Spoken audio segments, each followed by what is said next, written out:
was a time in human history when religion served a purpose. It was a doctrine of culture, a subset of knowledge. It was an honest attempt to know what was, at least at the time, unknowable. The earliest assertions of religion were based on empirical evidence, and we can hardly fault early humans for not quite figuring out shit like lightning and earthquakes. So they'd point to the nearest place they couldn't reach, and they'd say, God's there. He's tossing down the thunderbolts and shaking the ground. He's just up on that mountain that we can't quite reach the top of. But he's up there, he's making that shit happen, we understand it, we don't have to be afraid of it. The earth starts shaking, we can, offer up some goat bladders or whatever, and it'll stop shaking, we'll be alright. Now, as misguided as this is, it's not malicious. It was just the synthesis of the best available information. The problem, of course, is that there wasn't really any God up there, so we had to rely on people to tell us what God was so pissed off about. And I'm sure that once you become the conduit of God, it's got to be damn tempting to decide God's pissed off about how many virgins you're not boning.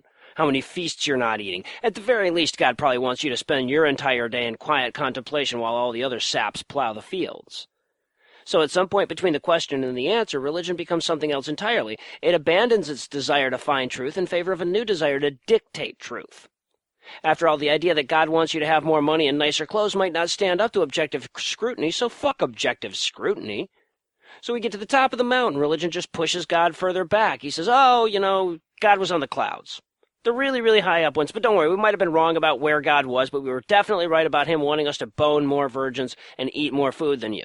What's that you say? Say you built an airplane, checked the clouds too, and he wasn't there. Did I say clouds?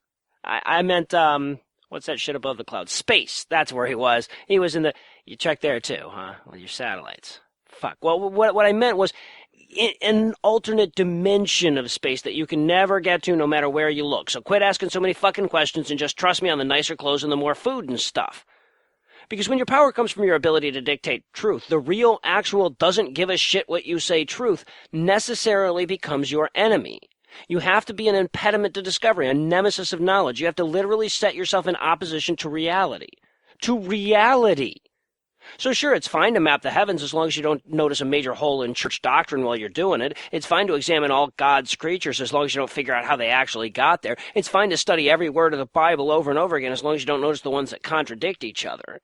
There's a large swath of history where I'm perfectly willing to forgive religion for existing. Hell, even the first few centuries of the scientific revolution could have left an educated person in doubt. But no one who's alive today was alive when anybody was alive who was alive when anybody was alive who was alive when religion could justify its own existence. Today it's degenerated into nothing but a disease, a cancer that exists only to perpetuate itself. And to turn a blind eye to it and say, well, that's just what people believe and that's perfectly all right, is to intellectually subsidize the equivalent of the Dodo Preservation Society.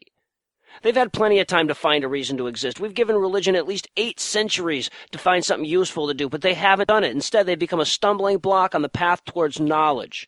In a lot of ways, they didn't have a choice, but that doesn't make the sin any more forgivable. Faith is the exact opposite of science, and they peddle it as a virtue.